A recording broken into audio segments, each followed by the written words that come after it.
നമസ്കാരം. പശ്ചിമേഷ്യയിൽ സമാധാനം കൈവരിക്കാനുള്ള നീക്കങ്ങളും അവിടെ വെടിനിർത്തലിനുള്ള ശ്രമങ്ങളുമൊക്കെ തന്നെ അനിശ്ചിതമായി നീളുമ്പോൾ ഇപ്പോൾ ശരിക്കും വെട്ടിലായിരിക്കുന്നത് ഇറാനാണ്. ഇറാൻ ഇപ്പോൾ നേരിടുന്നത് വിവിധ പ്രശ്നങ്ങളാണ്. ഏറ്റവും പ്രധാനപ്പെട്ടത് അവരുടെ പരമോന്നത നേതാവായ അയത്തുള്ള അലി ഖമേനിയുടെ ആരോഗ്യവുമായി ബന്ധപ്പെട്ട് ഇപ്പോൾ പുറത്തു വരുന്ന വാർത്തകളാണ്. ഖമേനിയുടെ ആരോഗ്യസ്ഥിതി അങ്ങേറ്റം വഷളാണെന്നും ഖമേനി കോമാ സ്റ്റേജിലാണ് എന്ന് പോലും ചില വാർത്തകൾ പുറത്തു വന്നിരുന്നു. എന്നാൽ ഇതൊക്കെ തന്നെ ഇറാൻ നിഷേധിക്കുകയായിരുന്നു. ഖമേനി കഴിഞ്ഞ ദിവസം ചില അംബാസഡർമാരുമായി സംസാരിച്ചു എന്നൊക്കെ അവർ വാർത്തകൾ പുറത്തുവിടുന്നുണ്ട്. എങ്കിലും ഖമേനിയുടെ ആരോഗ്യസ്ഥിതി അത്ര നല്ലതല്ല എന്നത് ഒരു സത്യമാണ്. മാത്രമല്ല അദ്ദേഹത്തിൻ്റെ പിൻഗാമി ആര് എന്നുള്ളത് സംബന്ധിച്ചും തർക്കം നടക്കുന്നുണ്ട്. ഇതിൻ്റെ മകനെ പിൻഗാമിയാക്കാൻ ശ്രമങ്ങൾ നടക്കുന്നുണ്ട് എന്ന് പറയുമ്പോൾ നിലവിലെ പ്രസിഡന്റ് പെഷസ്കിയാനും ഈ പദവിയിലേക്ക് നോട്ടമുള്ള ആളാണ്. ഏതായാലും ഏറ്റവും ഒടുവിൽ ഇപ്പോൾ ഇറാൻ ചെന്ന് പെട്ടിരിക്കുന്നത് വല്ലാത്തൊരു പ്രതിസന്ധിയിലാണ്. കഴിഞ്ഞ വർഷം ഒക്ടോബർ 7 ഹമാസ് തീവ്രവാദികൾ തട്ടിക്കൊണ്ടുപോയ ഇപ്പോൾ ബന്ദികളാക്കിയിരിക്കുന്ന, അവർ ജീവിച്ചിരിപ്പുണ്ടോ ഇല്ലയോ എന്ന് പോലും ഉറപ്പു പറയാൻ കഴിയാത്ത ആളുകളുടെ ബന്ധുക്കൾ, അതായത് അമേരിക്കക്കാരായ ബന്ദികളുടെ വീട്ടുകാർ അമേരിക്കയിലെ കോടതിയിൽ ഇപ്പോൾ ഇറാനെതിരെ നിയമ നടപടിയുമായി സമീപിക്കാൻ തീരുമാനിച്ചിരിക്കുകയാണ്. ഹമാസിനും ഹിസ്ബുള്ളയ്ക്കും എല്ലാ സഹായം നൽകുന്നത് ഇറാനാണ് എന്നുള്ളത് സംബന്ധിച്ച വളരെ വ്യക്തമായ തെളിവുകളുടെ അടിസ്ഥാനത്തിലാണ് അവർ കോടതിയെ സമീപിച്ചിരിക്കുന്നത്. ഇക്കാര്യത്തിൽ ഇറാൻ ശരിക്കും വെട്ടിലാകാൻ തന്നെയാണ് സാധ്യത. ഹമാസ് നേതാക്കൾ ഇറാനിലെ പ്രമുഖരുമായി നടത്തുന്ന ചർച്ചകളുടെയൊക്കെ തന്നെ വിശദാംശങ്ങൾ അമേരിക്കൻ കോടതിയിൽ ഇപ്പോൾ അവർ സമർപ്പിക്കുകയാണ്. ഇറാൻ ഒരുപക്ഷെ ഇതിന് സമാധാനം പറയേണ്ടി വരും എന്നുള്ളത് ഉറപ്പാണ്.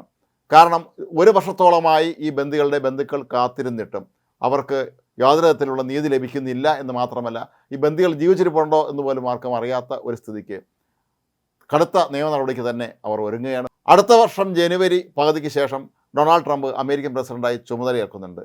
നമുക്കെല്ലാം അറിയാവുന്നതുപോലെ ഇറാൻ്റെ ആജന്മ വൈരിയാണ് ഡൊണാൾഡ് ട്രംപ്. അതുകൊണ്ട് തന്നെ ഇനി അങ്ങോട്ട് ട്രംപ് വളരെ കർശനമായ നിലപാട് തന്നെയായിരിക്കും ഇറാൻ്റെ കാര്യത്തിൽ സ്വീകരിക്കുക എന്നുള്ളതും ഉറപ്പാണ്.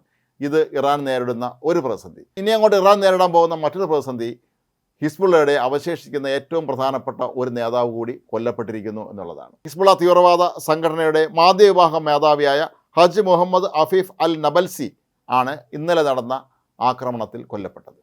ഹിസ്ബുള്ളയുടെ പല നേതാക്കളെയും ശരിക്കും ലെബനനിലെ പല ജനങ്ങളും നേരിട്ട് കണ്ടിട്ടില്ല എന്നുള്ളതാണ് സത്യം. പക്ഷേ നബൽസിയെ സംബന്ധിച്ചിടത്തോളം നിരന്തരമായി വാർത്താ സമ്മേളനങ്ങൾ വിളിക്കുകയും അന്താരാഷ്ട്ര തലത്തിൽ തന്നെ പ്രവർത്തിക്കുന്ന മാധ്യമങ്ങളുമായി തന്നെ നല്ല ബന്ധം പുലർത്തുകയും ചെയ്യുന്ന ഒരാളായിരുന്നു നബാസി. അവരുടെ മാധ്യമവിഭാഗത്തിൻ്റെ മാത്രം തലവനായിരുന്നില്ല, ഇസ്രായേലിലേക്ക് നടത്തുന്ന ആക്രമണങ്ങളുടെയൊക്കെ തന്നെ പ്രധാന സൂത്രധാരന്മാരൊരാളായിരുന്നു ഇയാൾ.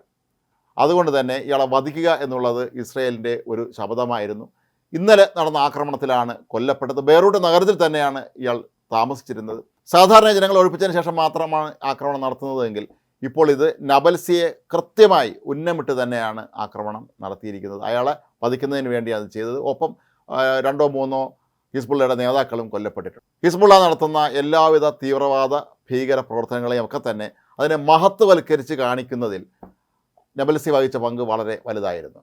ആഗോളതലത്തിൽ തന്നെ പ്രവർത്തിക്കുന്ന എല്ലാ മാധ്യമങ്ങളുമായി നല്ല ബന്ധം പുലർത്തിയിരുന്ന നബൽസി ആകട്ടെ തങ്ങളുടെ എല്ലാ കുറ്റങ്ങളും കുറവുകളും അതുപോലെ ഭീകര പ്രവർത്തനങ്ങളും ഒക്കെ തന്നെ നല്ലതിന് വേണ്ടിയാണ് എന്ന് വരുത്തി തീർക്കുന്ന കാര്യത്തിൽ പോലും അതിവിദഗ്ധനായിരുന്നു.